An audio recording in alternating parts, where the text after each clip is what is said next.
Welcome to the GE Healthcare library of maternal infant care videos, developed to help you take the best possible care of your youngest and most fragile patients. In the next few minutes, you'll learn about the Giraffe Comfort Zone.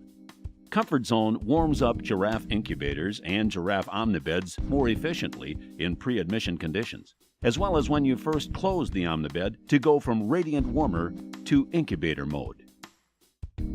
Here's how it works. Begin by entering the infant's weight, gestational age, known or estimated, and postnatal age. From this information, the system will calculate and display a recommended setting, and you'll simply choose a temperature within this recommended comfort zone to pre-warm the bed. It's important to note that the suggested comfort zone range is not the same as an individual infant NTE, or neutral thermal environment settings.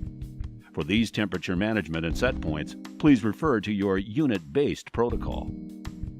Ideally, you'll use Comfort Zone during bed setup for planned admissions, but you'll find that it's also useful for unplanned admissions. Let's take a closer look at setup, starting with a planned admission. We'll show you these steps using the Giraffe Omnibed, but you'll follow much the same process with the Giraffe Incubator. Leaving the Giraffe Omnibed in closed mode, allow the bed to power up, completing the initialization of its software. This will take 60 to 90 seconds. When it's ready, you'll see a visual Enter Setting prompt at the top of the accessory control panel, as well as the numeric display flashing 33. You'll also hear the sound of a low priority alarm. Depress the control knob to the right of the accessory panel and rotate it clockwise until the Comfort Zone icon is highlighted. Then, depress the knob again to select it and enter the infant's weight, gestational age, again actual or estimated, and postnatal age. And there it is, the Comfort Zone temperature recommended for pre-warming the bed. Note that the temperature is not set automatically because you're offered a range of temperatures. You'll use the temperature control buttons to adjust the air temperature up or down to the ideal temperature for each individual infant, based on variables that we'll discuss momentarily. And that's all there is to it. Exit the Comfort Zone chart by rotating the control knob to Done Exit. And keep the canopy closed until it's time to admit the baby, a subject we cover in some detail in another video in this series. Of course, that's how to do it when everything goes according to plan. But as you know all too well, unplanned admissions are far more common. So let's take a look at how Comfort Zone can contribute in these cases. You'll begin by admitting the infant as usual to the Giraffe Omnibed in open warmer mode. Here, briefly, is the process. Begin by closing the bed completely. Then switch to air control mode, set Comfort Zone, and finally reopen the bed, switching to baby control mode to finish the thermal stabilization process in open warmer mode.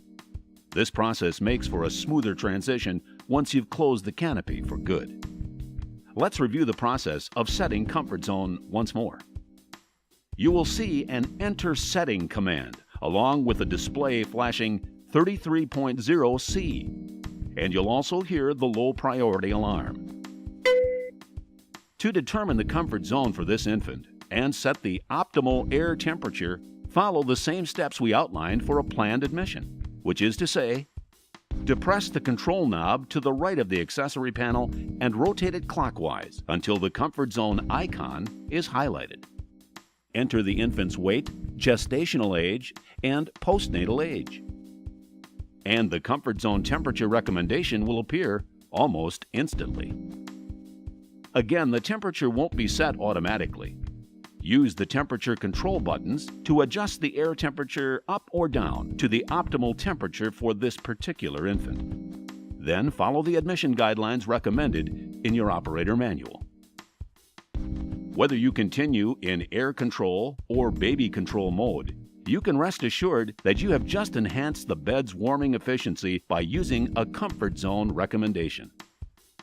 Of course, nothing in the NICU is quite that straightforward. Use your critical thinking skills to assess the variables impacting each patient's heat balance and to make the appropriate adjustments. That's especially true when you're operating in air control mode. Here are a few important considerations. First, a naked, diapered baby and dry air environment are assumed by Comfort Zone. You'll need to adjust the temperature to compensate for any variables in the environment, humidity, clothing, or other heat-generating equipment in the vicinity, for instance.